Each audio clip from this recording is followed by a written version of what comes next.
Good afternoon, everyone, and welcome to Tesla's fourth quarter 2025 Q&A webcast.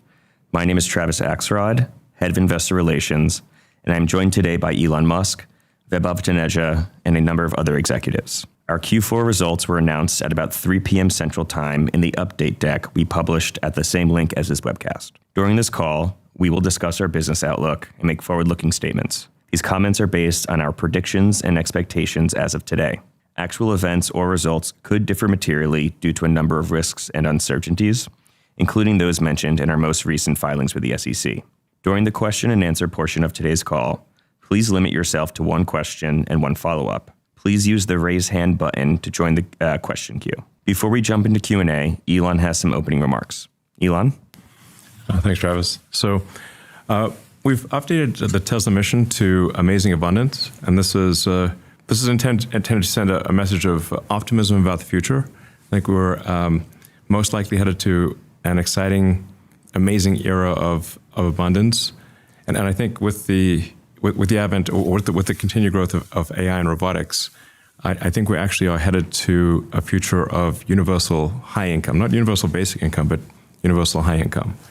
I mean, there's going to be a lot of change along the way, but that is what I see as the most likely outcome. So I think that it makes sense to update Tesla's mission to reflect that goal. And obviously along that way, we're going to keep improving safety, driving down the cost of goods, and getting people access to anything they need without compromise, and still making sure that the environment is great, nature is great, and people can have whatever they want, which seems like probably the best future. I'm open to other ideas, but that sounds like if you could say what is the best future you could possibly imagine, I guess it would be that everyone can have whatever they want, including amazing medical care, but we still keep the beauty of nature and Earth. I think that's probably the best outcome, and we're seeing obviously the first steps along that way this year for Tesla, first major steps as we increase vehicle autonomy and begin to produce Optimus robots at scale. We're making very, very big investments, so this is going to be a very big CapEx year, as Vaibhav will get into. That is deliberate because we're making big investments for an epic future. So I think all these investments make a lot of sense. We'll continue to make sure that when we do spend capital, it is spent very efficiently. But it's a lot of things. Major investments in batteries and the entire supply chain for batteries. We're also going to be significant manufacturers of solar cells, and we're making massive investments in AI chips. But I think these all make a ton of strategic sense. And then I guess I have like one. I guess it's not exactly bad news, but it's time to basically bring the Model S and X programs to an end with an honorable discharge, because we're really moving into a future that is based on autonomy. And so if you're interested in buying a Model S and X, now would be the time to order it, because we expect to wind down S and X production in next quarter, and basically stop production of Model S and X next quarter.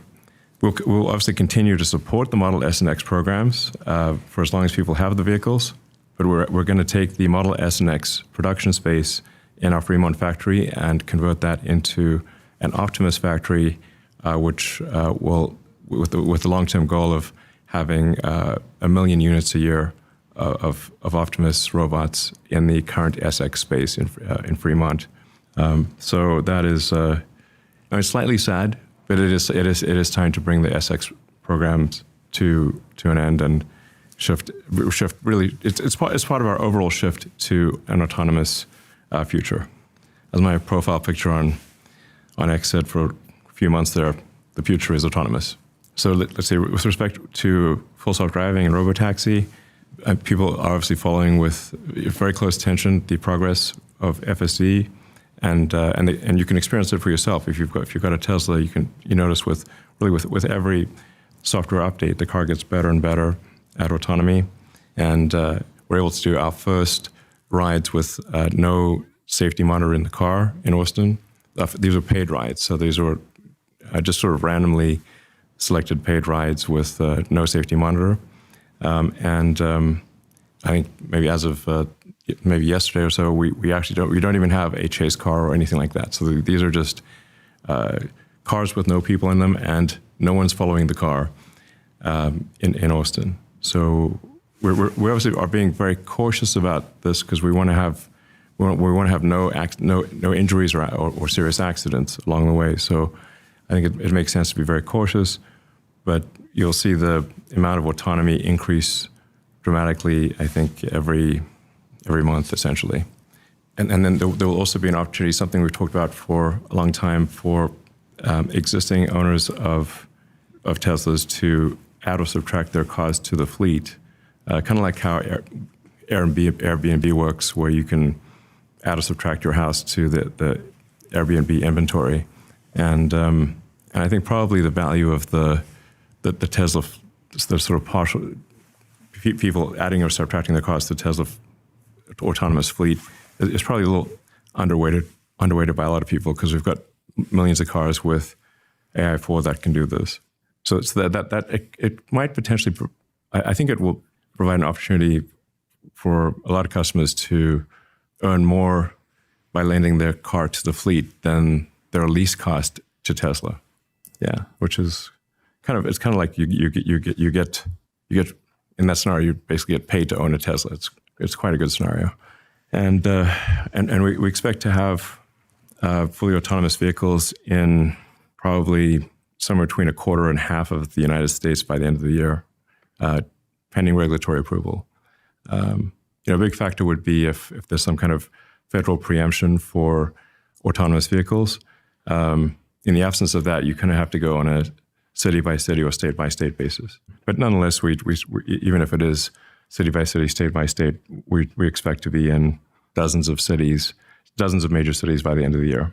With respect to energy, the Tesla energy team has done incredible work, and the growth rate on that is continuing to be very strong, and we're building more manufacturing capacity, and expect that and energy will have very high growth for really as far into the future as we can imagine. The solar opportunity is underestimated. We think the best way to add significant capability to the grid is, or not to the grid, let's say it's powering AI data centers, is solar and batteries on Earth and solar in space. So that's why we're going to work towards getting 100 gigawatts a year of solar cell production, integrating across the entire supply chain from raw materials all the way to finished solar panels. Maybe a bit more about Optimus. We'll probably unveil Optimus 3 in a few months, and I think it's going to be quite surprising to people. It's an incredibly capable robot, and as I mentioned, we're replacing the SX line in Fremont with a million unit per year line of Optimus. Now, because it is a completely new supply chain, there's really nothing from the existing supply chain that exists in Optimus. Everything is designed from physics first principles. So that means the normal S-curve of manufacturing ramp will be longer for Optimus than it is for products that have at least some portion of an existing supply chain. Like when everything's new, the production rate will be proportionate to the least lucky, least confident part of the entire supply chain.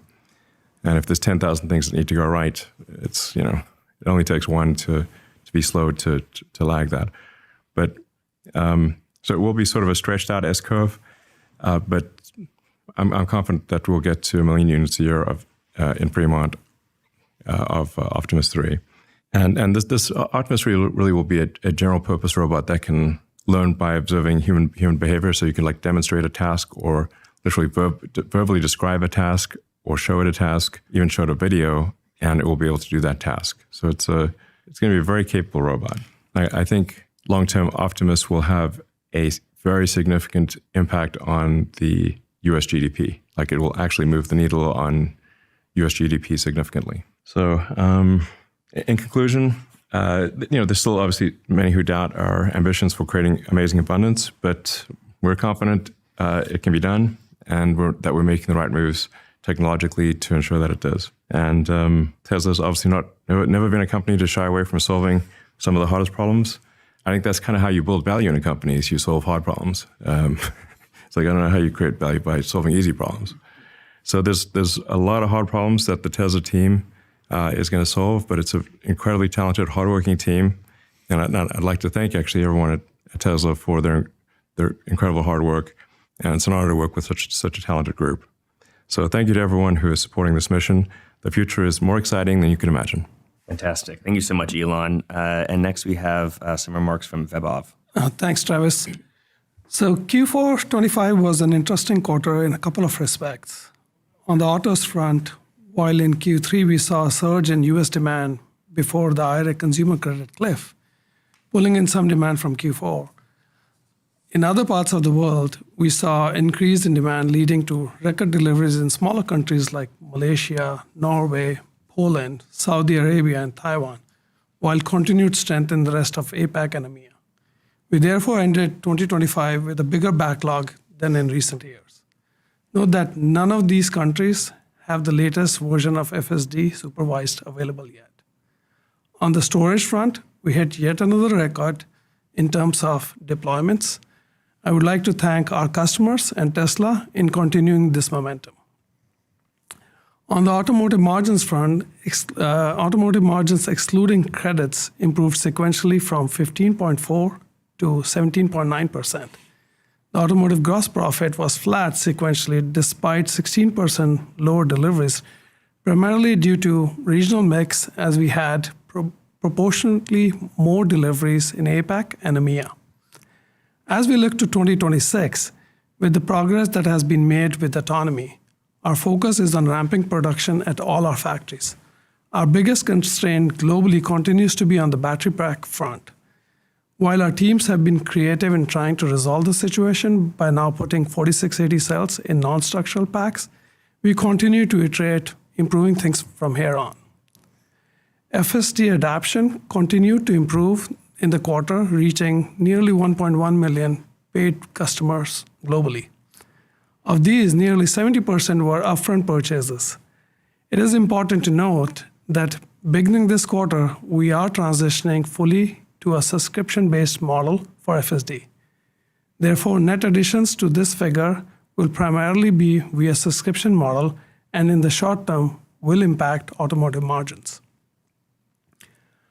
On the energy front, we achieved yet another record in terms of gross profit for the quarter and ended the year with nearly $12.8 billion in revenue, a 26.6% year-over-year growth.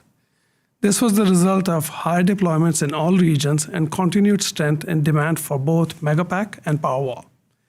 As we look at 2026, our backlog remains strong, well diversified globally, and we expect increasing deployments with the launch of Megapack 3 and Megablock. However, we expect margin compression from the increased low-cost competition, impacts to market from policy uncertainty, and the cost of tariffs. Services and others margin declined from 10.5% to 8.8%, primarily from higher employee-related costs for service centers as we start preparing for the ramp in activity from the growth in the fleet size. We did see a momentum in margin. We did see an improvement in margin from our supercharging business, which is included within services and other. Additionally, note that our Robotaxi business-related costs, while not material, are also included within this.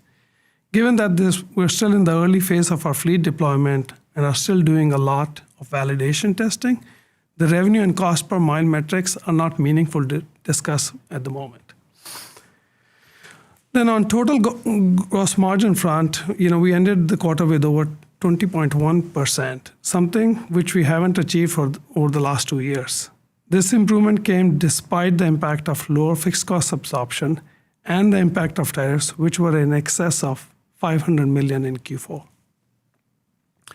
Operating expenses increased sequentially, primarily from increased stock-based compensation for employees, and as we started recording charges for one operational milestone under our 2025 CEO Performance Award that was deemed to be probable over the walk term.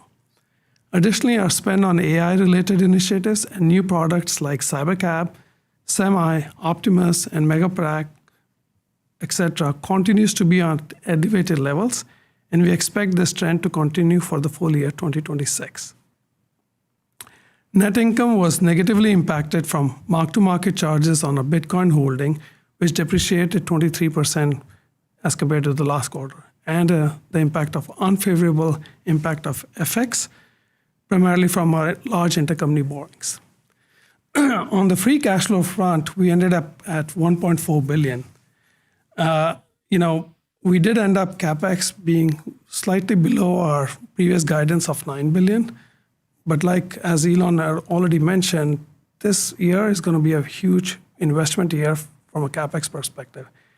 And at the moment, we're expecting that CapEx would be in excess of 20 billion. We'll be paying for 6 factories, namely the refinery, LFP factory, Cybercab, Semi, a new mega factory, the Optimus factory. On top of it, we'll also be spending money for building our AI compute infrastructure, and we'll continue investing in our existing factories to build more capacity. And then, also the related infrastructure along with it. And we'll also further expand our fleet of Robotaxi and Optimus. While this may seem a lot, we believe this is the right strategy to position the company for the next era. And we'll make such investments, as Elon mentioned, in a very capital efficient manner. Note that this does not include potential investments in solar cell manufacturing or our TerraFab, as we're still in early phase, and we plan to provide an update in future quarters. We're starting not the next chapter, but a new book on the progression of this company. 2026 year would be when all of this began. While at times it feels daunting, it is going to be the most exciting change in Tesla's history, and we could not have even dreamed of embarking on this journey without the support of our customers and our investors. Thanks for again showing the confidence in us, and let's get ready for a future of amazing abundance. Thanks. Great. Thank you very much, Vaibhav. Now we're going to head over to investor questions. As always, we will start with questions from say.com. The first question is, today there are approximately 90 million cars sold globally each year. Does Tesla have a view, based on its robotaxi ambition, what this number will be in 5 or 10 years? And how does this impact Tesla's EV strategy to have more models? Yeah, thanks, Travis. As Elon said, the future is autonomous, and obviously autonomy and Cybercab are going to change the global market size and mix quite significantly. I think that's quite obvious. General transportation is going to be better served by autonomy as it will be safer and cheaper. And over 90% of vehicle miles traveled are with 2 or less passengers now, which is why we designed Cybercab that way. In this new autonomous market, we at Tesla have the advantage of efficiency, cost, and manufacturing at scale that really no one else has. And we've built that over the last decades. And we believe that segment that we are creating will grow millions year over year. Just to add to what Lars said there, it's worth the point that Lars made, which is that 90% of miles driven are with 1 or 2 passengers, or one or two occupants, essentially, is a very important one, because that implies that the Cybercab, which is a dedicated 2-seater or dedicated robotaxi. It's a little confusing with the terms robotaxi and Cybercab. Sorry about the confusion, but and in fact, in some states, we're not allowed to use the word cab or taxi, so it's going to get even more strange. It's going to be like cyber vehicle or something, cyber car. But the Cybercab, which is a specific vehicle model that we're making, does not have a steering wheel or pedals. So this is clearly, there's no fallback mechanism here. It's like this car either drives itself or it does not drive. And we expect to start production in April. As always, it's an S-curve of, the production rate is an S-curve, so it starts off very slowly and then grows exponentially. Then you hit the linear, and then ultimately, it asymptotes at whatever your target volume is. So, but we would expect over time to make far more cybercabs than all of our other vehicles combined. Given that 90% of distance driven or distance traveled, exactly, no longer driving, so one or two people. I think it's like 80% is just one. So it would mean that long-term cybercab would make several times more cybercabs per year than all of our other vehicles combined. Great. Thank you so much. The next question, a bit related. Are there still plans to launch new models to address different price segments and vehicle types, which could materially expand the TAM for Tesla? Yeah. To further on what we were just talking about, we've launched our least expensive models ever over the last few months and are continuing to expand those models globally. And over the last decade, we have continually brought down the cost of our vehicles without sacrificing range, performance, or premiumness. And we'll continue to do that, as Vaibhav said, investing in our factories. But these are all trade-offs of where we spend our time or money. And to Elon's point just now, with Cybercab coming, we are aiming to bring that Tesla premium ride experience to our largest market yet. That could be 5 or 10 times our current levels of production. This new autonomous market, you have to start thinking about us as moving to providing transportation as a service more than the total addressable market for the purchased vehicles alone. And of course, we do have plans to have robotaxis in various shapes and sizes, but obviously Cybercab will be the grand majority of that volume. Yeah, the vast majority of miles traveled will be autonomous in the future. I would say probably less than, I'm just guessing, but probably less than 5% of miles driven will be where somebody's actually driving the car themselves in the future. It may be as low as 1%. Great. The next question is, historically, Tesla has spoken about gross margin per model. Are there standalone gross margin targets for the current models, excluding the benefits for FSD sales? We've talked about this with the previous two questions, but transportation, as we know, is changing. And I think we cannot keep applying the same framework from a car sales model to the future, what we are trying to do. So it has to be looked at it more holistically. Autonomy software will be the driver for growth from now on. And as we aim to maximize the global fleet, we've been laser focused on COGS from our side to make sure, because that is something which we manage. So we will keep focusing on that, but I think we need to look at it from a different dimension. Yeah, like this Cybercab, the whole design of Cybercab was to optimize the fully considered cost per mile of autonomous driving. And it's a different design problem than if you're trying to design cars for people who will be driving versus being driven. So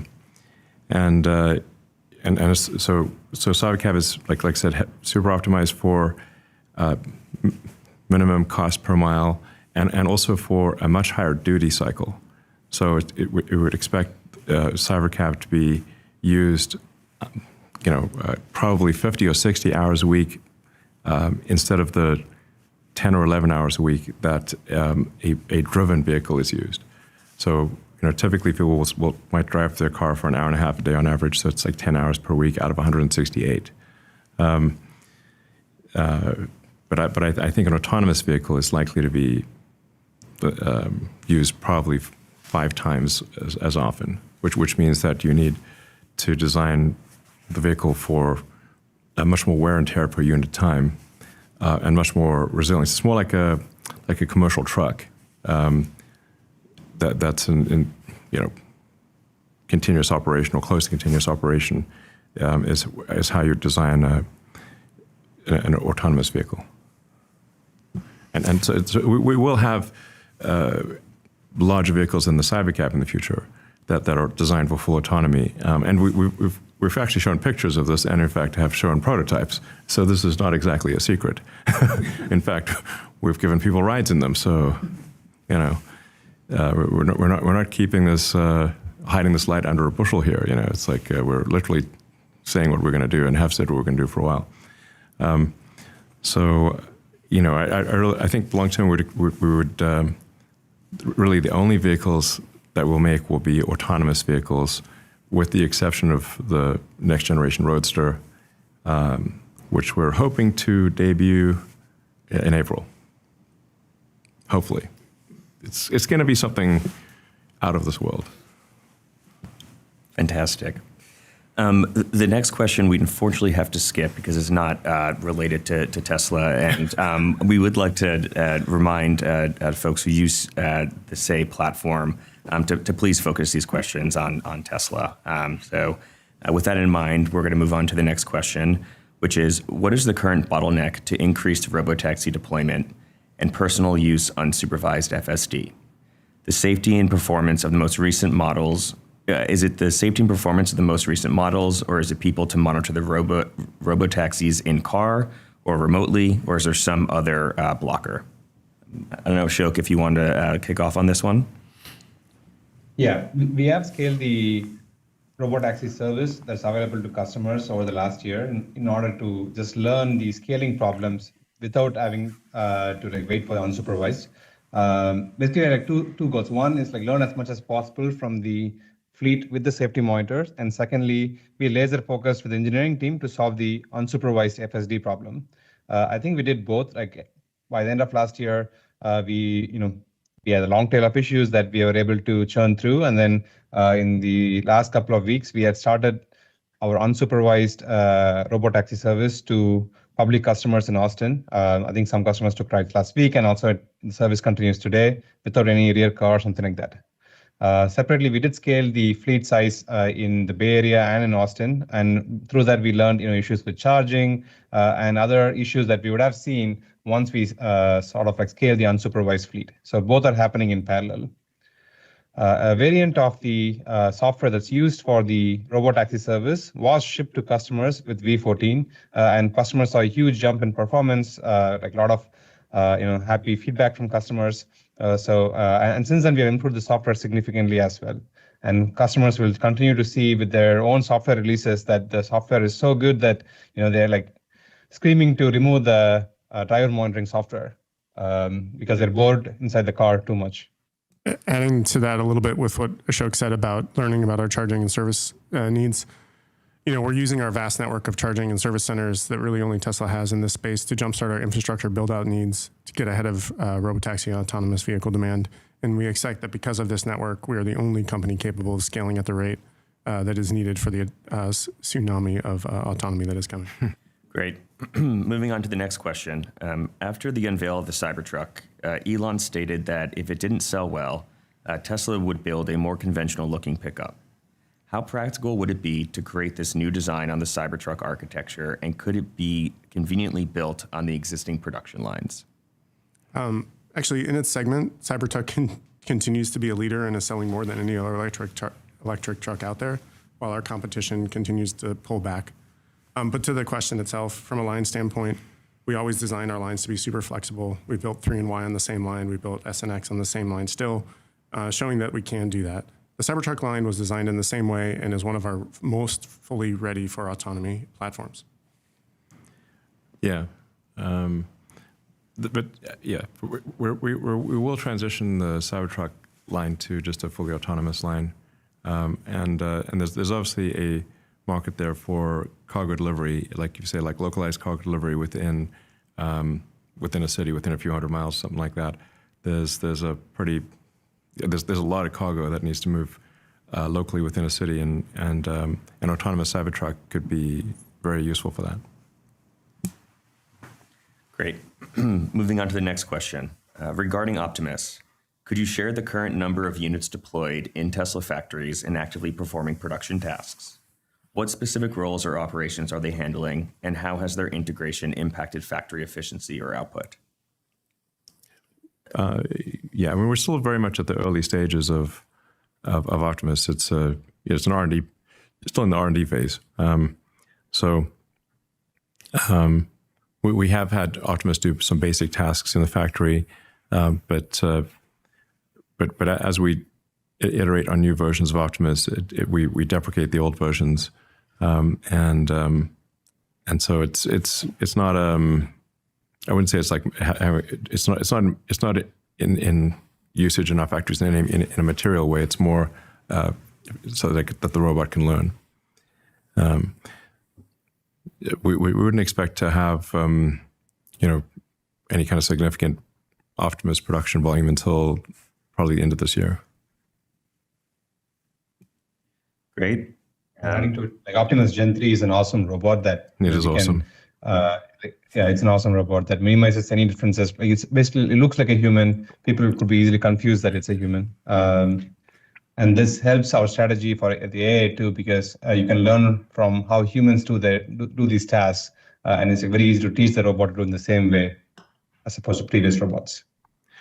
Yeah, I mean, I guess one thing I should say, is there's a lot of news of various companies announcing layoffs and whatnot, but at our Tesla factory in Fremont, we actually expect to increase headcount over time. And to significantly increase output from our factories. So we don't have any layoff plans. We expect to actually increase headcount. Great. The next question, similar to the other autonomy questions, but slightly different. When is FSD going to be 100% unsupervised? Well, it is 100% unsupervised, and FSD is 100% unsupervised. I mean, we obviously have cars operating with no one in them and no safety monitor and no follow car or anything like that in Austin right now. For customers, we're being just very cautious with the rollout. I mean, with each successive version, as we prove it out, and we make sure that there are no sort of unique issues in particular cities, because sometimes you get some very difficult intersection, and it'll be an intersection where a lot of humans have accidents. By the way, there's some pretty nutty intersections where there are a lot of humans make mistakes and have accidents in various cities. So we want to make sure that FSD can handle those unusual intersections. Like if you take LA, for example, where Wilshire and Santa Monica combine is there's about 20 traffic lights, and people are constantly having accidents there. So you want to make sure that FSD can handle unique things in a particular city. And we're also just being paranoid about safety. But with each successive release of FSD, we will reduce the amount of driver monitoring that's needed proportionate to the safety of the FSD build. Great. As it relates to Robotaxi, what has surprised you about the rollout so far? We've talked about what's constrained the fleet expansion to date, but it appears there are 200 vehicles based on public tracking. Is that something that we can confirm? I wouldn't say there's anything that really surprised us because we had a large fleet. We had all the metrics, so there was not sort of a surprise. It was just continued work to grind down on the long tail of issues, and that's what enabled us to launch the unsupervised service in Austin. Yeah, and I mean, in terms of Robotaxi vehicles carrying paid customers, I think we're well over 500 at this point between the Bay Area and Austin. There's varying amounts of vehicles depending on the load, but you can have more vehicles during peak times and then fewer vehicles in the off hours. Yeah, but this will probably double every month type of thing. It's on an exponential curve. I mean, one other thing people forget that we've been deliberate on all this in the sense that we have the supporting infrastructure already been in place, whether it's service centers, charging. Yes, we'll have to augment as the fleet grows, depending upon the density of where the demand is and whatnot. But it's not something like we just stumbled upon it and we're starting to. We've been at it for years. Yes, not every city is designed the same way. Same thing, our infrastructure is also not the same in every city, but you have to give us credit that it's been a journey. And like Lars said, if there's some company which can do it, we've already been at it, so we should be able to deliver much better. Great. The next question is about chase cars, which we already covered. So moving on to the last question. Elon, you've been spending significant personal time on Tesla's chip design. Yeah. What was the forcing function behind this increased involvement? And do you think external chip sales will represent a significant portion of Tesla's valuation by the end of the decade? Well, I mean, I tend to spend time on whatever the most critical issue is for the company, and completing the AI5 chip design and having it be a great chip is arguably the number one most critical thing to get done, which is why I'm spending more time on that than currently anything else at Tesla. Spend pretty much every Saturday on this, and a chunk of every Tuesday. So it's like if I'm spending my Saturdays on something, it's going to be something pretty important. I do think AI5 will be a very good chip, and I feel quite confident about the design at this point. And then AI6, which will follow that, it'll be aspirationally would follow that in under a year, will be yet another big leap beyond AI5. So I feel pretty good about our chip strategy right now, but in terms of selling it outside of Tesla, we first need to make sure we have enough chips for all of our vehicle production and all of our Optimus production, and then we will actually use the AI5 chips in our data centers. We already use the AI4 chips in our data centers. So when we do training, it's a combination of the AI4 chips and NVIDIA hardware primarily that we do training with. So, but you say by the end of the decade, I mean, that's like things are changing so fast that it's hard to imagine like what happens at the end of the decade. I mean, we might. I mean, when I look ahead at say what's the limiting factor for Tesla growth, if you go say 3 or 4 years out, I think it actually is chip production. Is there enough AI logic and enough AI and enough memory, enough RAM for our volume, and right now I see that as being the thing that probably limits our growth in 3 or 4 years, which would imply that we're not selling chips outside of Tesla because we need them. In fact, I think I think it's going to make sense, and this is definitely going to be a sort of a controversial thing, but I think Tesla needs to build a terafab. I mentioned this at the shareholder meeting, but even when we look at the output of the best case output of all of our key suppliers, and I'd say even they're beyond suppliers, they're like strategic partners, like Samsung, TSMC, and Micron. And we say like, what's the most you could possibly make? Then it's not enough. So I think in order to remove the constraint, the probable constraint in 3 or 4 years, we're going to have to build a Tesla terafab, a very big fab that includes logic, memory, and packaging domestically. And that's actually also going to be very important to ensure that we are protected against any geopolitical risks.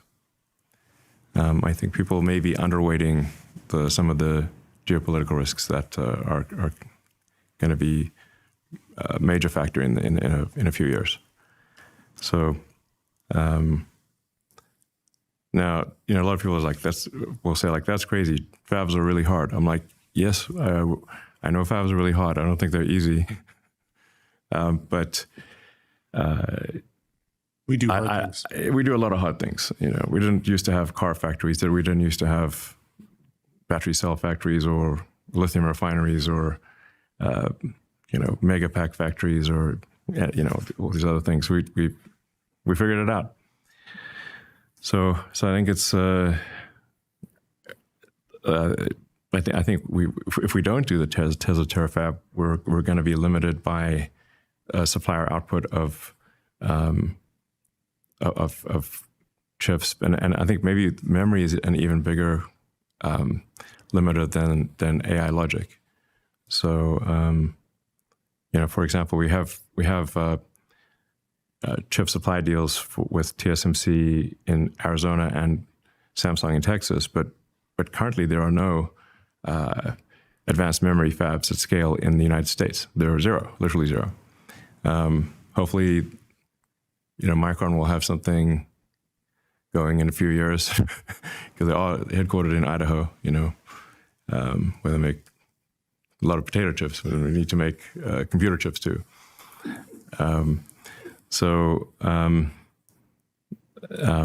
Anyway, we're working with our strategic partners on the chip front, memory and logic. But I think we got to also try our hand at building a large scale fab that integrates logic, memory, and packaging. And if we don't do that, we're just going to be fundamentally limited by supply chain, especially if there's some in a worst case geopolitical situation, it would be quite a severe situation. So I think it would be, quite frankly, it'd be crazy not to try the Terafab. So yeah, Great. We'll have a bigger announcement on this in the future. Awesome. With that, we're going to move on to analyst questions. The first analyst is Emmanuel from Wolfe Research. Emmanuel, please feel free to unmute yourself. Great, thank you so much. It's Emmanuel Rosner from Wolfe Research. My first question is on the CapEx. You signal a pretty large increase to over $20 billion for this year. Was hoping to better understand where the investments are going. Any way to dimension for us which of the product line or technologies account for the bulk of the increase? And also, do you view this as like one time in nature, 2026, or I guess how much of this is an ongoing level of high spending for a number of years? And then just finally, still on that, with that level of spending, you're going to be burning cash. How should we think about the cash balance or any other way to finance this? Yeah, so, Emmanuel, I tried to put this in my opening remarks too, but I'll try and go a little bit deeper. There's about 6 factories which we are starting production in this year. So there's a lot of CapEx, which is going into that. Then as we are trying to scale Optimus, we need a lot more compute. So we're putting more money towards compute as well. And then for training. For training. Yeah. And then we're also going to be spending money to expand the capacity at existing factories. On top of it, we're just keep in mind that none of these numbers which I shared of 20 billion factors in anything to do with the solar fab or the semiconductor chip fab. Those would be, as Elon mentioned, would come later on. And you think your second part of your question was, is this one-off or would we expect more? I think we're getting into this investment phase because we have big aspirations. And when you look at it, some of these aspirations I call them as infrastructure play, especially if you have to do a chip fab and we have to do a cell manufacturing fab. Those are infrastructure plays. And that funding takes a little bit longer. And you would be in an investment cycle for a little bit longer. Initially, third part of your question was, how are we going to fund it? Initially, obviously, we have over 44 billion of cash and investments on the books. So we'll use our internal resources, but there are ways where we can fund it, especially when we look at the robotaxi fleet, because, anytime you have a consistent stream of cash flow, you can go and get money from the banks. And we have had conversations with banks about it. And that is something how we're going to do it. And then on the infrastructure play side, yeah, like I said, we don't have a number yet, but given that it's an infrastructure play, it's a longer tail, we will have to look at a little bit more in terms of how we fund it, whether it's through more debt or other means. Great. Our next question comes from Andrew from Morgan Stanley. Andrew, please feel free to unmute yourself. Great. Thanks so much for taking the question. I just want to start on the XAI investment that you guys announced today. You talked about there being some collaboration, between the companies. So I'm just hoping to get more information, or if you're hoping that you could shed more light on what that looks like, and maybe how the work XAI is doing can be leveraged at Tesla and vice versa. Yeah, I mean, if you looked at the disclosure, which we also put in there, we do talk about this is literally a furtherance of our Master Plan 4. And even today, if you look at Tesla vehicles, we are using Grok in there. And as we look at things, whether we can do it ourselves, yes, there are a lot of things which we can do ourselves. But if there are things which XAI can help accelerate our progress, then why should we not do that? And that is the reason why we've gone ahead with such an investment, because this is part of the strategic initiative. Because as it is, if you remember, I talked about how many things which we are doing ourselves. If there are ways and means we can find efficient ways for others to help us, and XAI literally fits into that mold. So that's why we went ahead with it. And we just had like a lot of investors ask us to do this. There was like a lot of investor, Tesla shareholders said like we should invest in XAI. So that's like we're just doing what shareholders like asked us to do pretty much. But Grok will be I think very helpful in say maximizing the efficiency of the management of a large autonomous fleet. So, I mean, if you've got an autonomous fleet that's, in the future, 10 million vehicles or tens of millions of vehicles, then optimizing the efficient use of that fleet, Grok will be, I think, way better than any heuristic solution or sort of manually managed solution. And if you say you're managing, say, a large team of Optimus robots to build a factory or build a refinery, and say a rare hypothetical, this is a hypothetical example, a rare earth ore refinery, which we do desperately need in America. Then you say, well, what's going to organize the Optimus robots to build that ore refinery? That would, you kind of need an orchestra conductor. And so then Grok would be kind of the orchestra conductor for the Optimus robots to build hypothetically, and it might not be hypothetical in the future. I'm just saying it's not currently on our plans. But, we do need a lot more ore refining capacity in the U.S.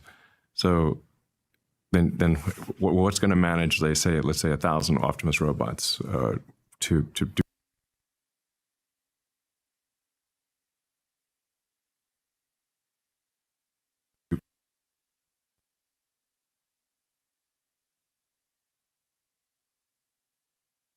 You're on mute right now, so I'm not sure if you're trying to ask a follow-up question.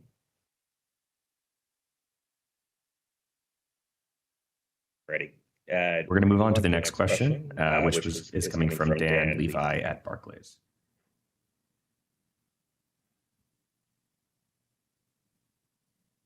Dan, please feel free. Great. Thank you.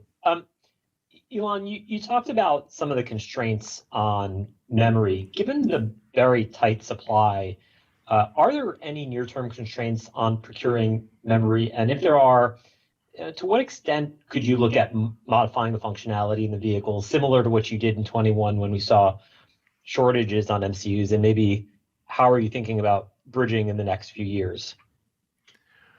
Well, the Tesla AI is very compute efficient and very memory efficient. So I think one of the metrics one should consider for any given AI model is the intelligence per gigabyte, especially when you're constrained on RAM. Having an AI that has very high intelligence density per gigabyte. So you can say like for a given number of gigabytes, how much functionality can you get out of it? I actually think Tesla is ahead of the rest of the world in intelligence density of AI by an order of magnitude or more.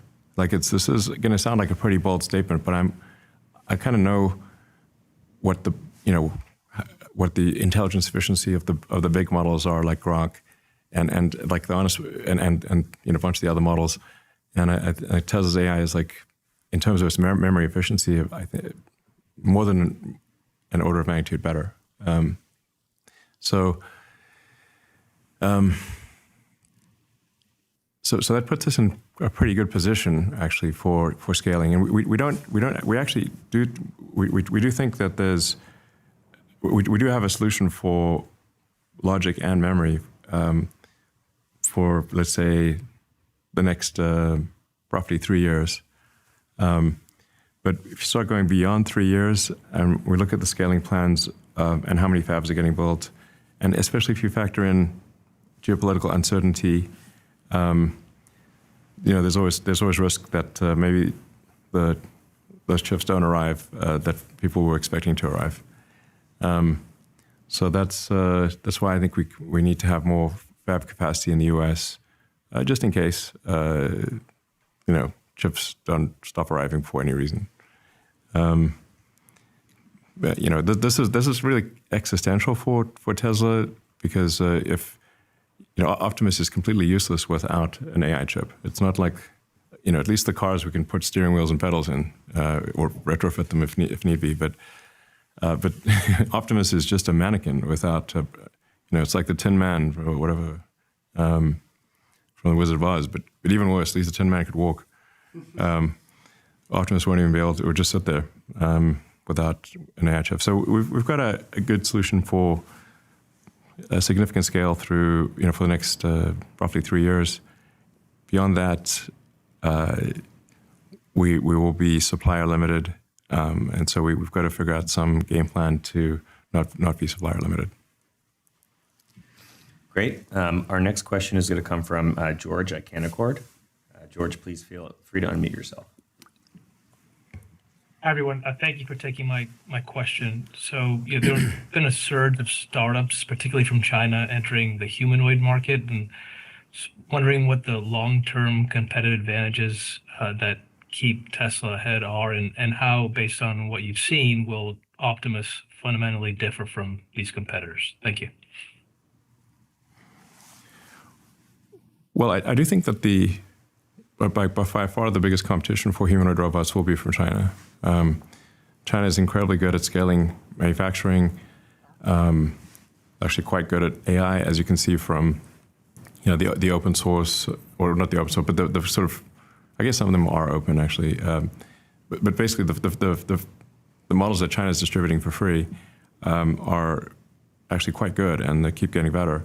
So China is very good at AI, very good at manufacturing, and will definitely be the toughest competition for Tesla.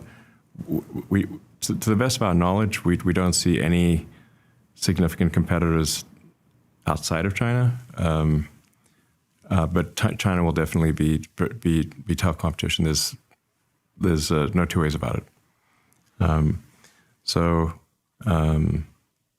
I always think like people sort of outside of China kind of underestimate China. China's an ass kicker next level. So, I guess we're going to build. We think Optimus will be much more capable than any robot that we are aware of under development in China.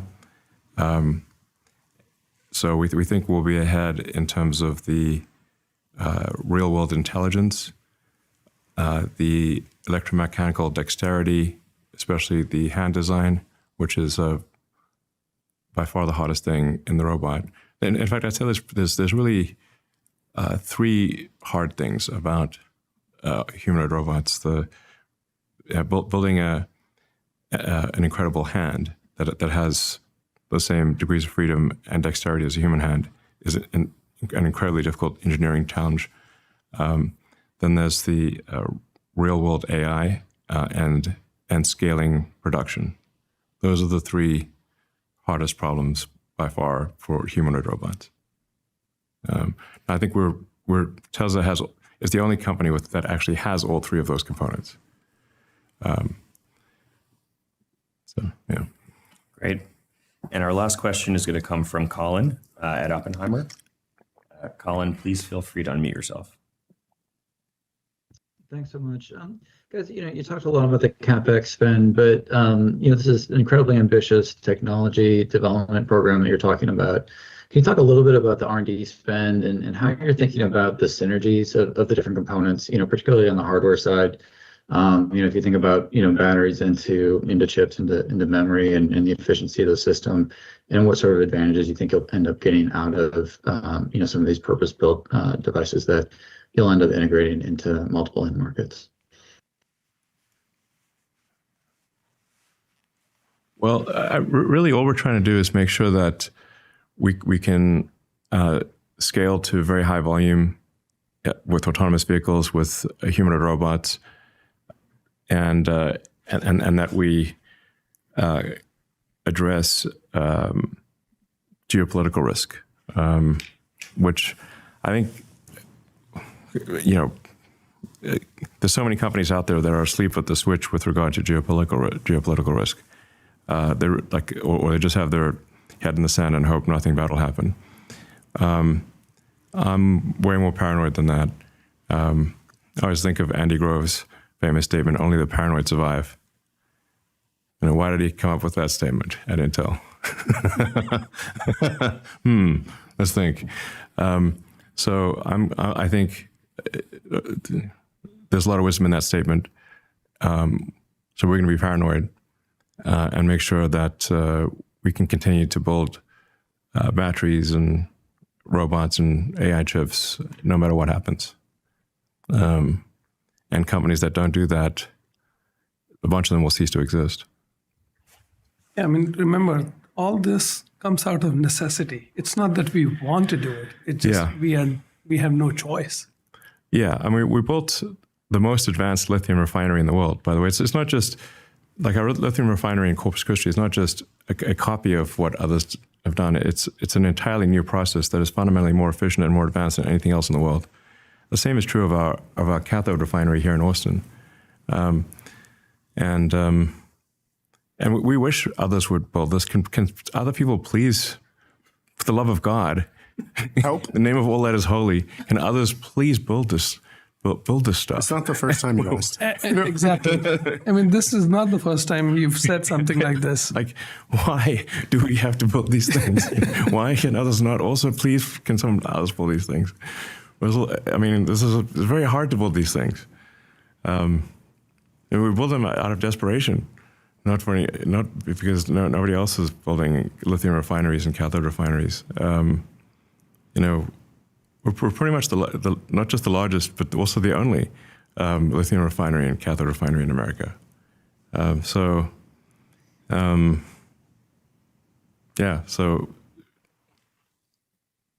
we're making moves to make sure that no matter what happens, Tesla will prosper.